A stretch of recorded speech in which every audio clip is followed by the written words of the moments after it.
Hello everyone, welcome to IQ Tab. So let's start with the newspaper analysis for 31st of January. First of all, let's understand which all news we have to discuss today. तो सबसे पहले we have to talk about privilege motion जो कि Lok Sabha and Rajya Sabha के अंदर काम करता है. तो ये कैसे काम करता है, इसका एग्जैक्ट मैकेनिज्म हम प्रॉपर्ली समझेंगे.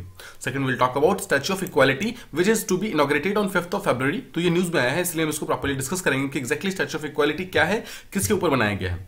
थर्ड विल टॉक अबाउट कि West Bengal has actually started to be a home for migratory birds, जहां पर इस साल देखा गया कि बहुत सारे जो विंटर के टाइम में बहुत सारे माइग्रेटरी बर्ड्स हैं वो यहाँ पर मतलब आ रहे हैं. ठीक है, तो हम इसके बारे में प्रॉपर्ली डिटेल में समझेंगे एक्जैक्टली कौन कौन से लोकेशन के अंदर वेस्ट बंगाल के अंदर माइग्रेटरी बर्ड्स देखे जा रहे हैं. And finally will talk about जितने भी टेलीकॉम डिपार्टमेंट्स हैं, एयरटेल, वोडाफोन, जियो, इन सबको रिसेंटली बोला गया है कि जो भी आईएसडी कॉल्स होंगे यानी कि इंटरनेशनल कॉल्स होंगे उनके डिटेल्स उनको स्टोर करने होंगे फॉर एटलीस्ट 2 years, ताकि उसकी प्रॉपर अगर चाहे तो स्क्रूटनी हो सके. ठीक है, तो हम इन चारों टॉपिक के बारे में प्रॉपर्ली समझेंगे. Let's move on to the first one. Now देखिए, सबसे पहले we have to talk about privilege motion जो कि लोकसभा एंड राज्यसभा यानी कि पार्लियामेंट के अंदर काम करता है. कॉन्टेक्स्ट क्या है? कॉन्टेक्स्ट ये है, आपको याद होगा हमने 2 दिन पहले बात की थी कि जो पेगासस जो बेसिकली एक टाइप का मालवेयर है, स्पाईवेयर है, उसका एक कॉन्टेक्स्ट आया है जहां पर ये बोला गया है. एक जो न्यूयॉर्क टाइम्स मैगजीन थी उन्होंने ये बोला है कि इंडियन गवर्नमेंट ने 2017 के अंदर इजराइल की एक कंपनी यानी कि एनएसओ ग्रुप से हमारा एक पेगासस नाम का एक स्पाईवेयर को खरीदा था, और इस पर्टिकुलर स्पाईवेयर के थ्रू बहुत सारे जर्नलिस्ट को, बहुत सारे ऑपोजिशन के लीडर्स, इन सबको सर्विलेंस करने के लिए यूज किया जा रहा है, यानी कि बेसिकली इसको मिसयूज किया जा रहा है. ठीक है, तो इन सब चीजों के लिए पेगासस का जो क्लेम है, जो एक टाइप का एलिगेशंस है, वो इंडियन गवर्नमेंट के ऊपर लगाए गए हैं.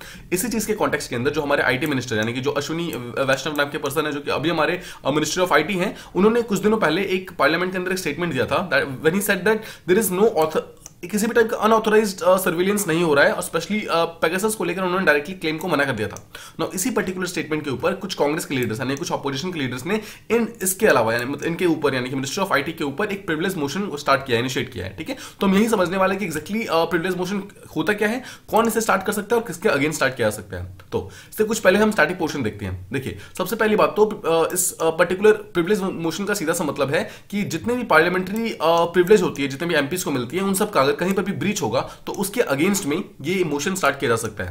नाउ ये जो मोशन है, ये जो पहली बात तो ये जो पार्लियामेंट जो कुछ प्रिविलेज जो प्रोवाइड करता है, that they are actually some kinds of rights, and कुछ टाइप की इम्यूनिटीज होती हैं जो जितने भी एमपीज होते हैं उन सबको मिलता है. यानी कि ये एक टाइप के कुछ राइट्स होते हैं जो सारे के सारे एमपीज को मिलते हैं, और कुछ इम्यूनिटीज होती है यानी कि कुछ अगर वो गलतियां करेंगे भी तब भी उनको छोड़ दिया जाएगा. ये कुछ इम्यूनिटीज होती है. नाउ इनको जितने भी राइट्स मिलते हैं वो 2 टाइप के होते हैं. First is called as individual rights and second is called as collective rights. Individual rights देखिए, हर एक एमपी को इंडिविजुअली मिलता है, एंड कलेक्टिव राइट्स को आप सिंपली समझ सकते हैं कि Lok Sabha as a whole and Rajya Sabha as a whole उनको मतलब एज अ होल उनको कुछ राइट्स मिलते हैं.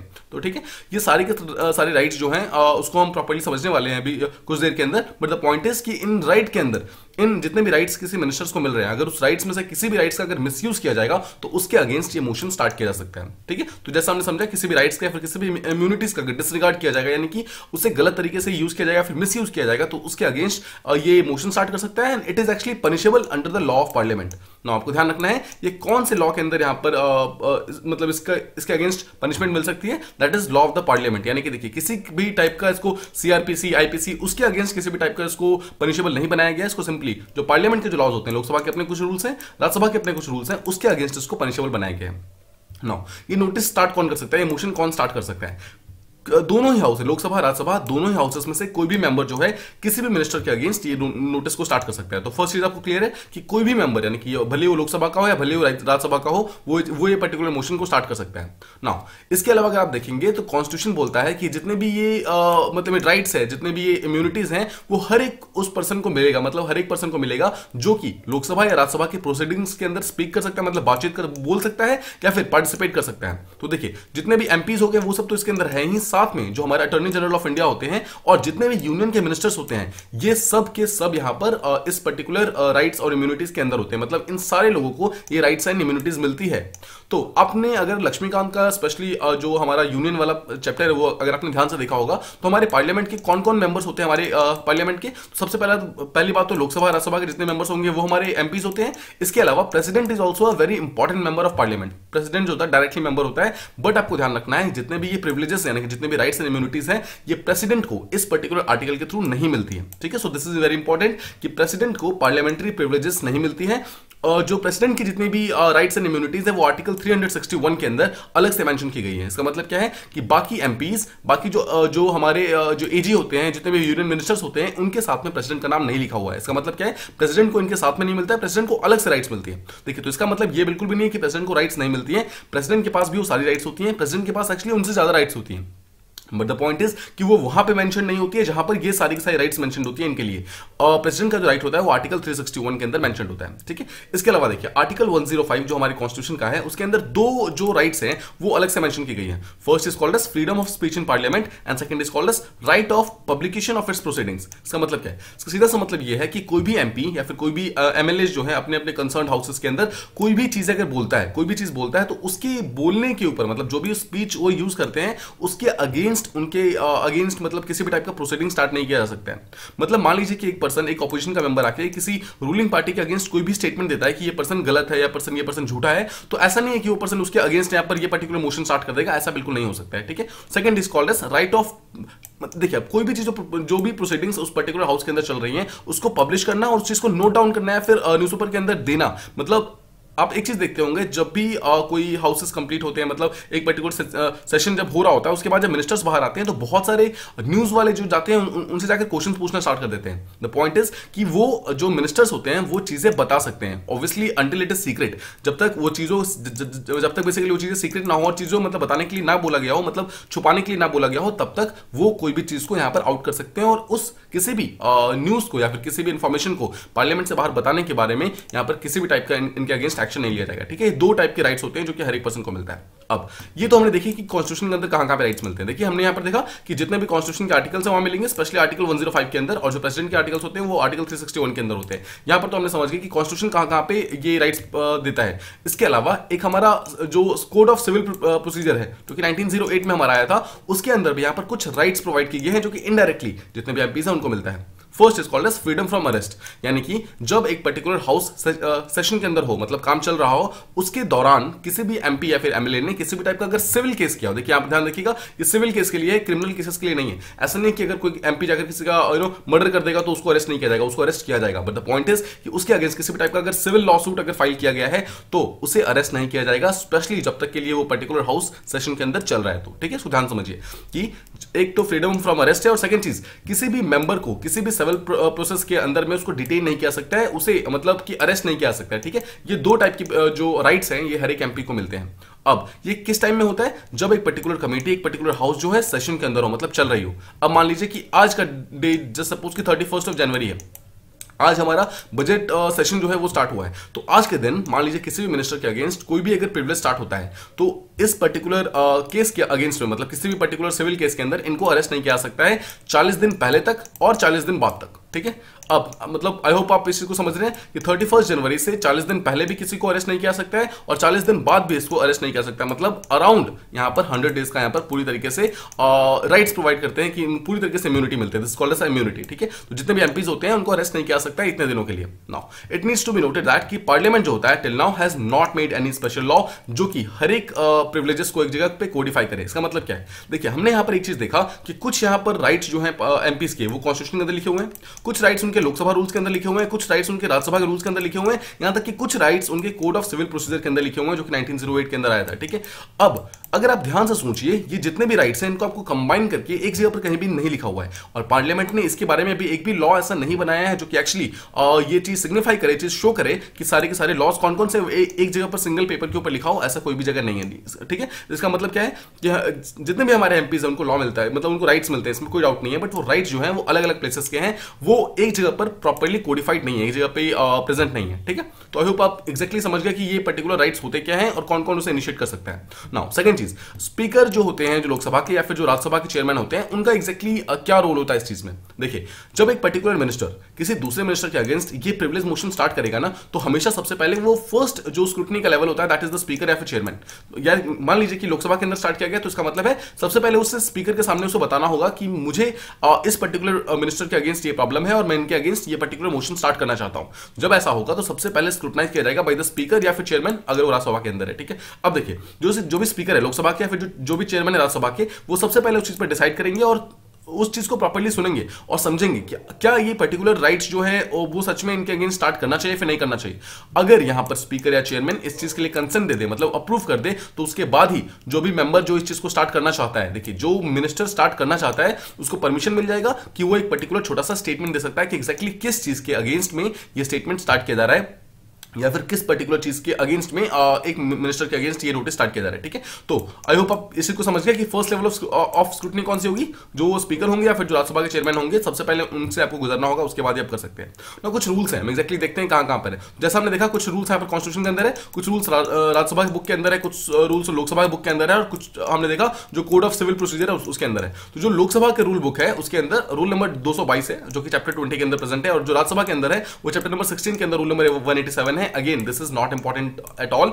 ये देखिए आपके प्रीलिम्स के अंदर ये क्वेश्चन पूछा जाएगा नहीं, देयर इज नो चांस कि ये क्वेश्चन पूछा जाएगा, देयर इज मतलब ये आपको बिल्कुल याद नहीं करना है। बट द पॉइंट इज कि जैसे मान लीजिए आप मेंस का आंसर लिख रहे हैं, ठीक है, नाउ मेंस के आंसर अगर आपको प्रिविलेज के बारे में कोई भी अगर क्वेश्चन का आंसर लिखना है, जस्ट थिंक अगर आप इस पर्टिकुलर चीज को मेंशन कर देते हैं डायरेक्टली या इनडायरेक्टली किसी भी तरीके से, तो ऑब्वियसली आप सोचिए कि जो आपका एग्जामिनर होगा आपसे कितना ज्यादा इंप्रेस हो जाएगा, राइट? कि इफ यू जस्ट राइट कि rule number 222 of Lok Sabha rule book actually talks about this particular motion and rule number 187 of Rajya Sabha talks about this particular motion, the examiner will be highly impressed. ठीक है, तो देखिए हर एक चीज आपको याद नहीं करनी होती, बट कोई भी चीज जो कि बहुत ज्यादा इंपॉर्टेंट है, बहुत ज्यादा इंपॉर्टेंट है, और अगर आपको ऐसा लग रहा है कि वो चीज एग्जाम के अंदर आने वाला है, डेफिनेटली आएगा, तो उसके आप 2-3 ऐसे जो साइड वाले चीजें हैं उसको आप याद कर सकते हैं, बिकॉज ये आप लेके चलिए 99% जो लोग होंगे जो मेंस लिखेंगे आपका, वो ये सारे के सारे रूल्स को याद नहीं करने वाले हैं। So obviously these are the things that will actually set you apart. ठीक है, वो आपको एक अलग से रिकॉग्निशन प्रोवाइड करेंगे एग्जामिनेशन की, जो भी एग्जामिनर है आपका उसके आईज में आपको एक अलग वो मिल जाएगा, स्टेटस मिल जाएगा, right? So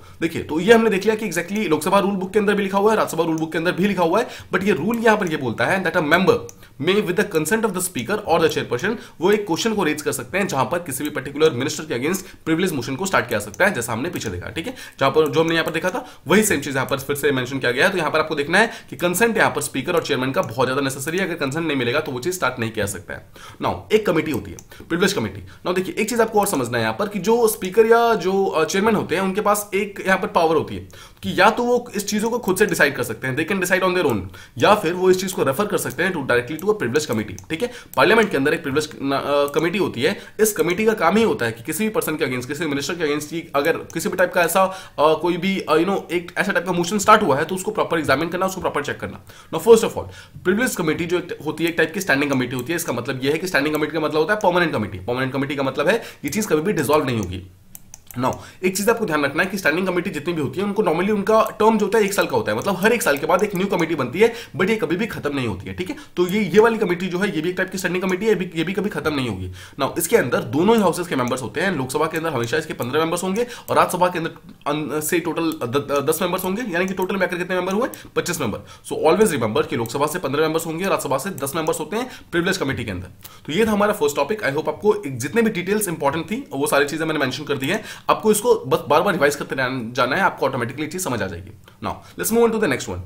here we have to talk about statue of equality. Now first of all see this particular figure, ये टाइप का मॉडल है जो एक्चुअली शो कर रहा है कि स्टैच्यू ऑफ इक्वालिटी आगे जाके मतलब कैसा बनने वाला है, कितना ज्यादा large, one of the largest statues in the world बनने वाला है। नाउ माइंड यू, मैं आपको यहां पर एक फैक्ट बताता हूं, this is going to be the second largest sitting statue in the world. Sitting statue आपको ध्यान रखना है। देखिए अगर आपसे कोई भी क्वेश्चन पूछेगा that this is going to be the second largest statue in the world, तो गलत हो जाएगा, because this is not going to be the second largest statue. Actually this is going to be the second largest sitting statue, मतलब जो बैठे हुए statue है। तो लार्जेस्ट जो सिटिंग स्टैच्यू है वो एक्चुअली बुद्ध का है। ठीक है, बुद्ध का है जो कि चाइना के प्रोविंस के अंदर प्रेजेंट है, वहां पर भी बुद्ध को बैठा हुआ दिखाया गया है, and that is the largest. Okay, so let's understand कि एग्जैक्टली स्टैच्यू ऑफ इक्वालिटी क्या है। हमारे जो प्राइम मिनिस्टर है वो रिसेंटली 5 फरवरी को इस चीज को हैदराबाद के अंदर इनॉग्रेट करने वाले हैं। ठीक है, टोटल मिलाकर 216 फुट का स्टैच्यू है जो कि बैठा हुआ है, and this particular statue is actually of a person called as Ramanujacharya. ठीक है, रामानुजाचार्य जो थे वो हमारे 12th सेंचुरी के एक बहुत ही इंपॉर्टेंट सोशल रिफॉर्मर थे, उन्हीं के लिए ये इस पर्टिकुलर स्टैच्यू को बनाया गया है। Now why this particular statue is called statue of equality, we will understand it, मतलब अभी हम थोड़ी देर में इसको समझने वाले हैं। ओके, सो देखिए सबसे पहली चीज हम समझ गए कि 216 फीट का है, दैट मींस मींस कि दिस इज 200+ फीट का ये पर्टिकुलर स्टैचू है, जो कि 11th सेंचुरी एक सेंट थे और एक सोशल रिफॉर्मर थे जिनका नाम था श्री रामानुचार्य, ठीक है, उनके ऊपर ये स्टैचू बनाया गया है। नाउ हैदराबाद जो है, देखिए first of all you must remember कि अगर इंडिया का अगर आप ये हमारा ईस्टर्न कोस्ट देखेंगे तो this particular part is Andhra Pradesh, ठीक है, आंध्र प्रदेश के अंदर से this is called as Telangana. Now Telangana Andhra Pradesh, Telangana के बिल्कुल आउटस्कर्ट्स में यहाँ पर हैदराबाद प्रेजेंट है, ठीक है, आंध्रा और तेलंगाना के बीच में है काइंड ऑफ हैदराबाद, और हैदराबाद के आउटस्कर्ट्स में बाहर की साइड में एक प्लेस है दैट इज कॉल्ड एज शामशाबाद। इस शामशाबाद के अंदर एक्चुअली स्टैच्यू ऑफ इक्वालिटी बनाया जा रहा है, that is in area of around 45 acres, इतने एरिया के अंदर बनाया जा रहा है। तो इसका मतलब है कि this is going to be a large statue. Now इसको बनाने के लिए टोटल 1000 करोड़ का फंडिंग की जा रही है। नाउ माइंड यू, ये फंडिंग जो है किसी भी गवर्नमेंट के द्वारा नहीं की जा रही है, इसको डिवोटीज जो हैं, पूरे वर्ल्ड के जो ग्लोबल डिवोटीज हैं, बहुत सारे भक्त लोग जो हैं, उन लोगों ने डोनेशन प्रोवाइड किया है, एंड दीज पैसा, यही जो 1000 करोड़ के आसपास जो इकट्ठा हुआ है, इन सारे के सारे पैसों को यूज करके इस पर्टिकुलर स्टैच्यू को यहां पर बनाया जा रहा है, ठीक है। नाउ न्यूज क्या है कि ये स्टैच्यू पूरी तरीके से बन चुका है, एंड 5 फरवरी को ये स्टैच्यू अब यहां पर पूरी तरीके से इनॉग्रेट होने वाला है, ठीक है, हैदराबाद के अंदर। Okay, so let's understand some things about this particular statue. Now अगर आप इस स्टैच्यू का इनर सैंक्टम देखेंगे, यानी कि अंदर की तरफ देखेंगे, तो this particular statue has been actually made up of gold, ठीक है, और इसमें अराउंड 120 kg ऑफ गोल्ड को बनाया, मतलब यूज किया गया है। Know why 120 kg? बिकॉज माना जाता है जिस टाइम जो ये सेंट थे, जो ये रिफॉर्मर थे, श्री रामानुजाचार्य जो थे, जब उनकी डेथ हुई थी तो he was of around 120 years of old, मतलब 120 साल तक वो रहते हैं इस पर्टिकुलर दुनिया के अंदर, इसलिए 120 kg ऑफ गोल्ड उसी चीज को सिग्निफाई करता है। ना जो बाहर वाला जो पार्ट है, आउटडोर है, उसका वो अराउंड 216 फुट का है वो particular statue, and that is one of the largest sitting portion के अंदर जो जितने भी स्टैच्यूज हैं उनमें से वन ऑफ द लार्जेस्ट है। To be precise, it is going to be the second largest, जैसा हमने ऑलरेडी बात कर ली है। जो ये स्टैच्यू ऑफ इक्वालिटी है, it is actually made up of panchaloha, ठीक है। पंचलोहा का सीधा सा मतलब है लोहा। देखिए, लोहा is a word that is used for metals, ठीक है। लोहा does not simply means iron, लोहा इन संस्कृत आल्सो मींस मेटल्स। तो यहां पर पंचलोहा का मतलब है 5 डिफरेंट मेटल्स को कंबाइन करके इस पर्टिकुलर स्टैच्यू को बनाया गया है, that actually makes of gold, silver, copper, brass and zinc. Now why these 5 metals have been chosen? इसका एक बहुत ही सिंपल और एक बहुत ही इफेक्टिव मीनिंग इसका ये है, बिकॉज इट सिग्निफाइज कि गोल्ड और जिंक या फिर गोल्ड और कॉपर या फिर ब्रास, किसी को भी देख लेंगे, सबकी वैल्यू एक समान होती है। It actually shows a value of equality, ये इक्वालिटी को शो करता है, ठीक है। अगर आप देखेंगे तो ये जो स्टैच्यू ऑफ इक्वालिटी है, इसका जो पूरा का पूरा कॉम्प्लेक्स है, इसने एक्चुअली खुद को रिक्रिएट करने की कोशिश की है, जस्ट लाइक 108 जो दिव्य देसाम है, जो कि विष्णु टेम्पल्स है बहुत सारे, उसी चीज को फिर से यहाँ पर रिक्रिएट करने की कोशिश की है, यानी कि इसके अंदर भी बहुत सारे डिफरेंट टाइप के बहुत सारे टेम्पल्स टाइप बनाए गए हैं स्टैच्यू के अंदर वाले पार्ट में। नाउ जो श्री रामानुजाचार्य थे, हम इनके बारे में थोड़े से डिटेल्स देखते हैं। सबसे पहली बात, उनका बर्थ कहाँ हुआ था? Now he was born in Tamil Nadu, ठीक है, तमिलनाडु के अंदर 1017 सी के अंदर वो बोर्न हुए थे, and he was also called as Ilaya Perumal, ठीक है, आपको ध्यान रखना। सो दिस इज एक इंपॉर्टेंट क्वेश्चन जो कि आपके प्री के अंदर पूछा जा सकता है कि इलाया पेरुमल एग्जैक्टली किस चीज को रेफर करता है। सो दिस पर्टिकुलर पर्सन यानी कि Shri Ramanujacharya is called as Ilaya Perumal, and इसका मतलब क्या होता है? पेरुमल का सीधा सा मतलब होता है who is the radiant one, मतलब होता है ना जिसके अंदर से लाइट निकलती है, मतलब who is actually one of the most knowledgeable person in the world, ठीक है, इसलिए इनको इलाया पेरुमल बोला जाता है। Now he was a very important social reformer जो कि इस पर्टिकुलर टाइम के थे, who work to end the discrimination, किसी भी टाइप का जो डिस्क्रिमिनेशन होता है, be it social discrimination, culture, gender, educational, economic distribution, किसी भी टाइप का डिस्क्रिमिनेशन होता है हमारे समाज के अंदर, उन सबको उन्होंने एंड करने की काफी ज्यादा बात की थी, and that is why this particular statue is called a statue of equality, because he actually worked to ensure equality of all religions, of all gender, of all हर एक सोशल लेवल का हर एक पर्सन को उन्होंने equality provide करने की कोशिश की थी। Now it is said that he liberated millions, उन्होंने बहुतों को मोक्ष कराया था, because he actually he actually worked कि हर एक ह्यूमन को प्रॉपर इक्वालिटी मिलनी चाहिए, ताकि कोई किसी भी नेशन का हो, कोई किसी भी जेंडर, रेस, कास्ट, क्रीड, किसी भी का हो, हर एक पर्सन को एक प्रॉपर इक्वालिटी मिलनी चाहिए, हर एक को, किसी को भी यहाँ पर किसी भी बेसिस पे डिस्क्रिमिनेट नहीं करना है। नाउ यू मस्ट रिमेंबर कि जो ये स्कूल ऑफ थॉट जिसको ये प्रोपोन करते थे, मतलब जिसको ये प्रोपेगेट करते थे, that is called as Vishishta द्वैत, ठीक है, विशिष्ट द्वैत। देखिए, अगर आप सिंपल वर्ड समझेंगे ना, तो विशिष्ट Dvaita and Dvaita, these are 2 different schools. Now देखिए, हम यहाँ पर किसी भी टाइप के डिटेल में नहीं जाएंगे, in very simple language I am trying to make you understand. देखिए, एक होता है Dvaita school of philosophy and one is called as Vishishta Dvaita. तो द्वैत जो होता है ना, it actually talks about 2 different things. It says that Brahman and Atma both are reality, Brahman and Atma both are reality. Atma is what? Atma is the soul, and Brahman is what? Brahman is the conscious, self consciousness जो होती है ना खुद की, that is called as Brahman. So जो द्वैत philosophy होती है वो ये बोलती है, देखिए द्वैत का मतलब होता है 2, तो द्वैत फिलोसफी बोलती है that Brahmana and Atman, जो आत्मा है, these 2 are the reality. But जो विशिष्ट द्वैत होती है ये इस चीज को नकार देती है, बोलती है there is no द्वैत, there is only one thing, that is Brahmana. ब्राह्मण का मतलब है that there is only one reality, that means self consciousness is the only reality. तो इसी चीज को यहां पर ही प्रोपोगेट करते थे श्री रामानुचार्य। वो बोलते थे that if you understand a particular thing properly, तो आपको उसके ट्रुथ तक पहुंचना है। अगर आपको एक चीज को प्रॉपर्ली समझना है तो आपको उसके ट्रुथ तक पहुंचना है, and that particular truth can be achieved only through your own self consciousness. तो आप किसी भी आत्मा उत्मा की मतलब इसके चक्कर में नहीं पड़ सकते। आपको सिर्फ अपने खुद के अंदर जाकर आपको अपने अंदर से क्वेश्चंस का आंसर निकालना पड़ेगा। That is called as Vishishta द्वैत। ठीक है, तो आई होप आपको इसका जो स्कूल ऑफ थॉट है वो प्रॉपर्ली समझ आ गया होगा। नाउ ये चीज आपको बहुत ही डिटेल में समझ आएगी, that you will understand in specially in भक्ति मूवमेंट। ठीक है, भक्ति मूवमेंट और इसके अलावा आर्ट एंड कल्चर वाला जो पार्ट है वहां पर आपको ये चीज बहुत ही अच्छे से समझ आएगी। So if we have time and अगर हम आर्ट एंड कल्चर का जो कोर्स है अगर हम उसे कंप्लीट करते हैं, so you will actually understand कि एग्जैक्टली विशिष्ट द्वैत क्या होता है। हम इसे बहुत ही डिटेल में समझेंगे। नाउ देखिए, जैसा हमने बात की कि जो श्री रामानुचार्य थे, इनकी जितनी भी फिलॉसफीज थी उसने काफी ज्यादा इन्फ्लुएंस किया था भक्ति मूवमेंट को, जिसके कारण एक डिवोशनलिज्म का जो एक टाइप का फिलॉसफी था, मतलब लोगों की जो धारणा थी, जो भी जितने भी श्रद्धालु लोग थे वो लोग इनके पास बहुत ज्यादा आते थे, बिकॉज इनकी जो भी इनकी लाइन ऑफ थिंकिंग थी ना, that was actually very simple और लोग उसे बहुत जल्दी फॉलो करते थे। नाउ इसके अलावा जो इन्होंने बहुत सारा काम किया था, देखिए एक चीज तो हमने देखा इक्वालिटी के लिए। नाउ इक्वालिटी के लिए जितने भी ऐसे लोग थे जो कि एक्सट्रीम डिस्क्रिमिनेशन जिनके साथ होता था, मतलब जो लोग बिल्कुल सामने वाले सेक्शन में नहीं थे, मतलब जो हाई कास्ट के नहीं थे, उनके लिए उन्होंने टेंपल्स के डोर ओपन कर दिया। आपको याद होगा कि जो लो कास्ट के लोग थे उनको टेंपल्स के अंदर एंट्री नहीं मिलती थी, बट यहां पर उन्होंने एक बहुत इंपॉर्टेंट काम किया जहां पर उन्होंने टेंपल एंट्री को मतलब स्टार्ट कर दिया। नाउ वी मस्ट अंडरस्टैंड, देखिए अगर अब स्टैच्यू ऑफ इक्वालिटी स्टार्ट हुई है तो इसका मतलब है कि श्री रामानुचार्य जो है हमारे प्रीलिम्स के लिए बहुत ज्यादा इंपॉर्टेंट हो जाते हैं। तो इसलिए इनकी जितनी भी बुक्स वगैरह है ना, उनको हमें ध्यान रखना चाहिए। Now you must understand one thing, Shri Ramanucharya जो थे वो एक्चुअली विशिष्ट द्वैत को थे, एंड विशिष्ट द्वैत एक्चुअली वैष्णविज्म का एक स्कूल है। ठीक है, वैष्णविज्म। नाउ वैष्णविज्म जो है एक्चुअली वो विष्णु के जो मतलब गॉड है, जो गॉड विष्णु है, उनको डिवोटी है, मतलब उनको डिवोट करता है। नाउ लॉर्ड विष्णु वाले जितने भी स्कूल ऑफ थॉट्स हैं वो ज्यादातर संस्कृत को यूज करते हैं as the prime language. So again जो रामानुचार्य हैं वो भी संस्कृत को प्राइम लैंग्वेज की तरह यूज करते हैं। एंड यू मस्ट अंडरस्टैंड कि इनकी कुछ जो इंपॉर्टेंट सबसे इंपॉर्टेंट जो उनकी लिटरेरी कॉन्ट्रीब्यूशन है, जो मतलब उन्होंने बुक्स लिखी हैं, that they are actually called as bhashya. What is bhashya? Bhashya is a type of commentary. देखिए मान लीजिए कि एक प्रॉपर बुक है, एक मान लीजिए नॉर्मल एक ओरिजिनल बुक है, जस्ट सपोज कि मैं आपको भगवत गीता का एग्जांपल देता हूं, this particular Bhagavad Gita is written. ठीक है, नाउ जब भगवत गीता लिखा गया था तो this Bhagavad Gita is actually not a book, it is written in the form of shlokas. ठीक है, श्लोक के फॉर्म में लिखा हुआ है। Now this shloka is actually written in Sanskrit. ठीक है, now this Sanskrit is very hard to understand. अगर आप और मैं भगवत गीता पढ़ना चाहेंगे ओरिजिनल वाला, तो एक्चुअली हमें उतना अच्छे से समझ नहीं आएगा, बिकॉज वो ऑब्वियसली सारा श्लोक के फॉर्म में लिखा हुआ है। ठीक है, now that particular shloka is very hard to understand. So इसी श्लोक को जब सिंपल वर्ड्स में लिखा जाता है इन इन लाइन टू लाइन या फिर पैरावाइज में, that is called as bhashya या फिर that is called as commentaries.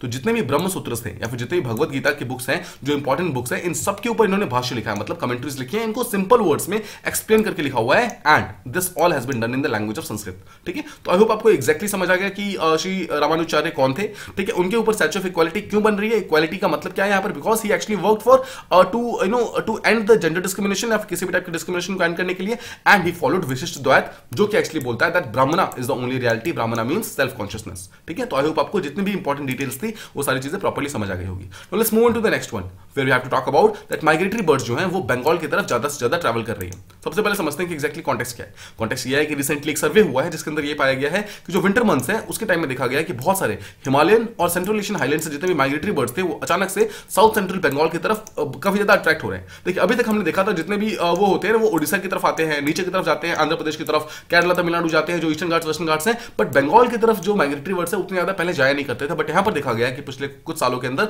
Migratory birds काफी ज्यादा बंगाल के अंदर भी जा रहे हैं। नाउ देखिए आपको सुंदरबन जो डेल्टा है हमारा उसके बारे में पता है, Sundarbans is actually present in Bengal वाला साइड में। नाउ सुंदरबन क्या के जितने भी रिवर्स है यानी कि गंगा ब्रह्मपुत्र, ये जो दोनों रिवर्स हैं, यहां पर बहुत सारे माइग्रेटरी बर्ड्स आ रहे हैं हर साल। एंड एक वहां पर सांतरगाची झील है जो कि हावड़ा के पास प्रेजेंट है। इस दोनों ही पार्ट्स में यहां पर देखा गया है कि जो माइग्रेटरी बर्ड्स है वो काफी ज्यादा आ रहे हैं। इसके अलावा there is a place called as Kulik bird sanctuary that is also present in West Bengal.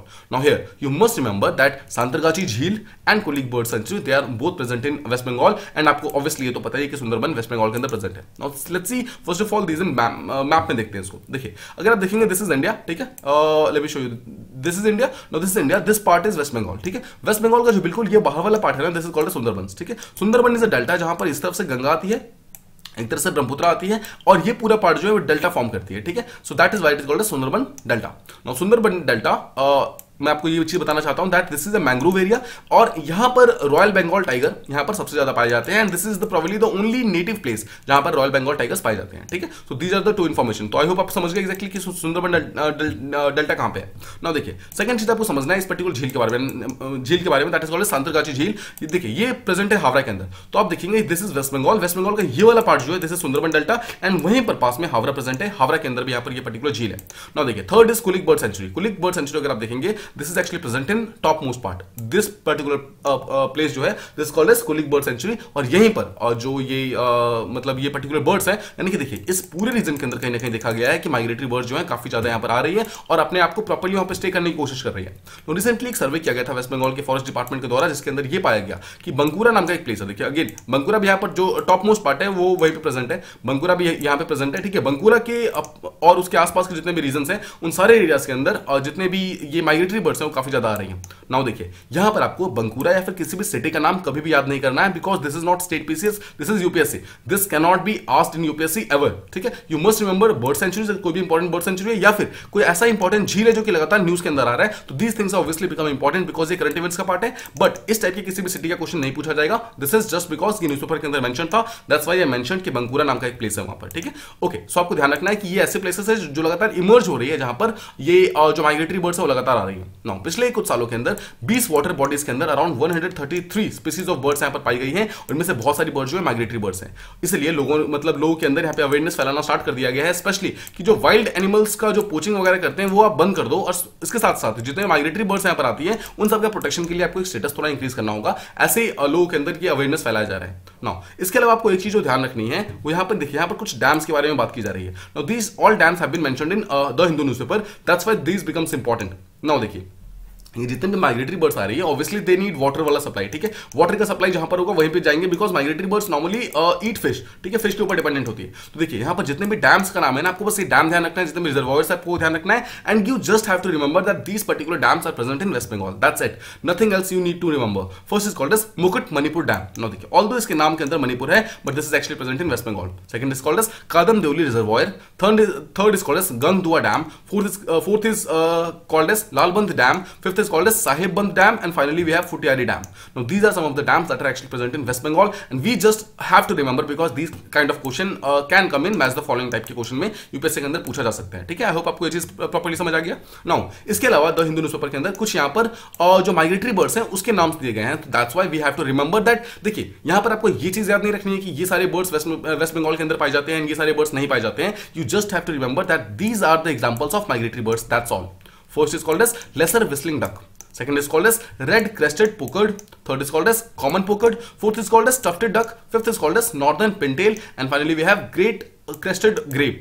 इसके अलावा जितने भी वैकटेल्स मिलेंगे आपको, देखिए जितने भी ऐसे बर्ड्स होंगे जिसके पीछे वैकटेल्स नाम के पीछे आ रहा होगा they are actually migratory birds. ठीक है, देखिए जितने भी ऐसे होंगे जिसके पीछे पोकर्स आ रहा होगा वो कहीं ना कहीं माइग्रेटरी बर्ड्स होते हैं। सो आपको इस तरीके से ना बस आपको ये पता होना चाहिए कि कौन कौन से बर्ड्स इसमें माइग्रेटरी है, कौन कौन से बर्ड्स माइग्रेटरी नहीं है, नेटिव है। तो देखिए दो टाइप के बर्ड्स होते हैं, एक होते हैं नेटिव बर्ड्स, एक होते हैं माइग्रेटरी बर्ड्स। नेटिव बर्ड्स वो होते हैं जो कि एक पर्टिकुलर प्लेस के अंदर ही पाया जाता है और नॉर्मली वो कहीं और नहीं पाया जाता, और माइग्रेटरी बर्ड्स वो होते हैं जो कि नॉर्मली कहीं और पाए जाते हैं बट कुछ सीजन के लिए वो दूसरे प्लेसेस के अंदर आते हैं। So these all are migratory birds. Now एक बर्ड का जो प्रेजेंस होता है that is actually very very important indicator for the health of an ecosystem. क्यों? बिकॉज देखिए कुछ बर्ड्स जो होती हैं वो इतनी ज्यादा सेंसिटिव होती हैं कि अगर उस पर्टिकुलर एनवायरमेंट के अंदर जहां पे वो रह रही है अगर वहां पे कुछ भी चेंज हो जाए तो वो पॉल्यूशन को सेंस कर लेती है या फिर चेंजेस को सेंस कर लियो तो वहां से वो हट जाती है। तो इसके कारण देखा जाता है कि बर्ड्स का रहना वहां पर ये शो करता है कि वो एनवायरमेंट सही है और बर्ड्स का वहां से चले जाना एक्चुअली शो करता है कि वो एनवायरमेंट कहीं ना कहीं पॉल्यूट हो रहा है। ठीक है, तो आई होप आपको ये चीज प्रॉपर्ली समझ आ रही है ना। एक एग्जांपल के फॉर्म में द हिंदू के अंदर ये दिया हुआ है कि there is a bird, there is actually a migratory bird that is called as rufous tailed lark. ये पर्टिकुलर जो बर्ड है वहां पर एक मुकुट मणिपुर नाम का जो डैम है जिसके बारे में जस्ट हमने बात की, मुकुट मणिपुर डैम में पहले रहा करता था बट क्या हुआ, मुकुट मणिपुर डैम जो है वहां पर कंस्ट्रक्शन वर्क के कारण एक बहुत ही स्पेशल टाइप का पेंट यूज किया जाता था, that was a different paint जो कि 2018 में यूज करते थे। नाउ इस पर्टिकुलर पेंट के कारण इस एरिया के अंदर पॉल्यूशन बढ़ने लगा और that is why this particular bird actually left this particular dam and यहां पर उसने आना बंद कर दिया। 2020 के आसपास में ये पेंट यहाँ पर यूज बंद हो जाता है और this particular bird actually return. तो दिस एक्चुअली शोज कि किस तरीके से ये बर्ड्स जो होती हैं वो पॉल्यूशन को पहले ही भाप लेती हैं and they also actually know कि एक पर्टिकुलर एरिया के अंदर वो पॉल्यूशन हट चुका है और वो साफ हो चुका है। तो ये एक्चुअली शो करता है कि bird they are very important health indicator of any type of ecosystem. ठीक है, तो आई होप आप इस चीज को प्रॉपर्ली समझ रहे हैं। इसलिए वेस्ट बंगाल गवर्नमेंट ने ये चीज डिसाइड किया है कि अगर वेस्ट बंगाल के अंदर टूरिज्म को इनिशिएट करना है, बूस्ट करना है, तो उसके लिए डिफरेंट वाटर बॉडीज को रिस्टोर करना that will be very very important. ठीक है, तो ये था हमारा थर्ड आर्टिकल। आई होप आपको प्रॉपर्ली समझ आ गया होगा।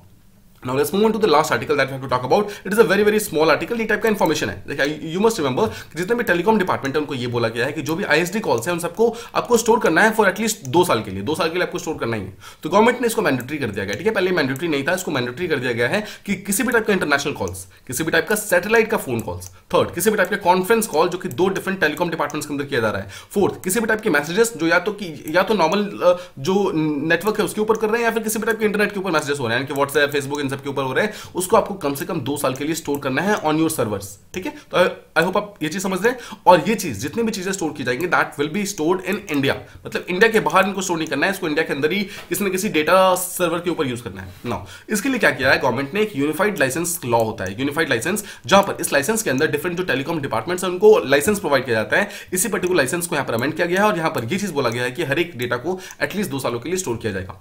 नाउ देखिए, इसके अंदर ये बोला जाता है कि पहले 1 साल का जो डेटा को स्टोर करना था अब इसको चेंज करके 2 साल के लिए कर दिया गया है। तो क्वेश्चन कम्स एग्जैक्टली यूएल होते कौन है, यूनिफाइड लाइसेंस किसको मिल सकता है। देखिए, किसी भी टाइप की जो टेलीकॉम कंपनीज है जो कि टेलीकॉम सर्विसेज प्रोवाइड करती है, जैसे कि रिलायंस हो गया, एयरटेल हो गया, जियो है, वोडाफोन है, बीएसएनएल है, किसी भी टाइप की कंपनी जो कि आपको टेलीकॉम सर्विसेज प्रोवाइड करती है, बेसिकली सिंपल वर्ड्स में जिसका आप सिम खरीद सकते हैं ना, they are called as UL, यानी कि यूएल के अंदर आते हैं, यानी कि यूनिफाइड लाइसेंस उनको मिल सकता है। बट जितने भी सैटेलाइट फोन सर्विसेज है उनको कभी भी यूएल नहीं मिलता है। सो this is very very important, आपको ध्यान रखना है। ठीक है, किसी भी सैटेलाइट फोन को कभी भी यूएल नहीं मिलता। ऑब्वियसली बात है, उनको लाइसेंस तो मिल ही नहीं सकता है बिकॉज वो नॉर्मल एक टाइप की यूज प्रोवाइड नहीं करते हैं। Satellite phones are not very common, right, उनको सिर्फ इमरजेंसी के टाइम में यूज किया जाता है, इसलिए उनको यूएल के अंदर नहीं रखा गया है।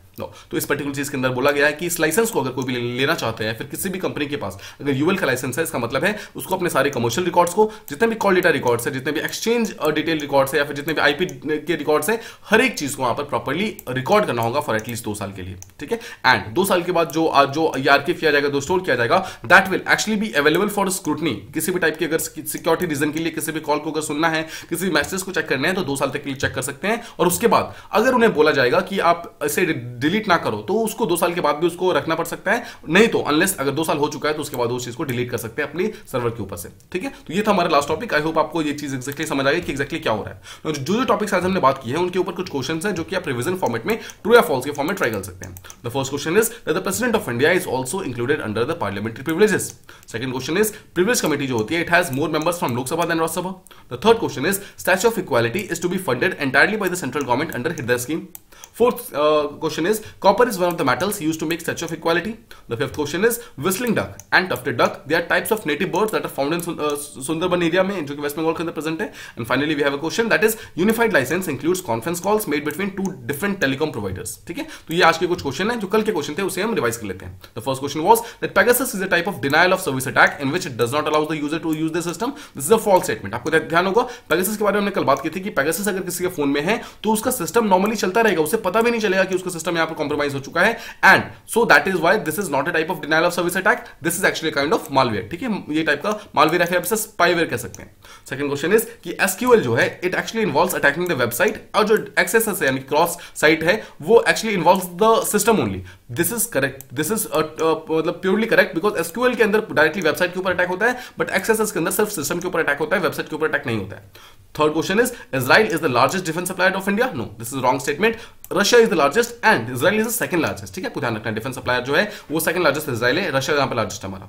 Fourth question was that Star of David का जो लोगो है that is officially related to Indian Jews. क्या वो इंडियन ज्यूज को रिलेटेड है या फिर वो डायरेक्टली इजराइल को रिलेटेड है? देखिए, इंडियन ज्यूज को कहीं से भी रिलेट नहीं करता है, वो हमारे इंडियन ज्यूज के लिए अभी भी हमारा जो नेशनल फ्लैग है उसके अंदर जो अशोक चक्र है वही मायने रखता है. ये जो स्टार ऑफ डेविड है वो एक्चुअली जो इजराइल के लोग हैं उनके लिए इंपॉर्टेंट है. ठीक है, तो हमारे लिए इंपॉर्टेंट नहीं है. Next question is hemiparasite plants are found only in tropical forest because they are because बहुत ज्यादा रिलाई करते हैं फोटोसिंथेसिस के ऊपर। Now first thing that you must remember इसकी हेमीपैरासाइटिक का मतलब ये जो पूरी तरीके से फोटोसिंथेसिस के ऊपर रिलाई नहीं करते हैं, but they also rely on जो उनके जो डिफरेंट प्लांट्स हैं, यानी कि जो होस्ट प्लांट्स हैं उनके ऊपर वो फूड के लिए डायरेक्टली रिलाई कर सकते हैं। मतलब प्लांट प्लस फोटोसिंथेसिस दोनों चीज के ऊपर रिलाई करते हैं, तो एक चीज के ऊपर रिलाई नहीं करते हैं। That is why this statement is false. ठीक है, सो और ये सिर्फ ट्रॉपिकल के अंदर नहीं पाए जाते हैं, ट्रॉपिकल प्लस टेम्परेट दोनों के अंदर पाए जाते हैं। And the final question was according to the rituals women can not perform any kind of theyyam. No this is a wrong statement. एक टाइप का थयम होता है जिससे वुमेन्स प्रोवाइड कर सकती हैं, that is called as Devakuthu Theyyam. ठीक है, सो ये थे हमारे कल के क्वेश्चन। आई होप आपको सारे के सारे क्वेश्चंस एंड सारे जितने भी टॉपिक्स थे वो सारे प्रॉपर्ली समझ आ गए होंगे। I hope you like the video. Please do like share and subscribe and thank you so much for listening.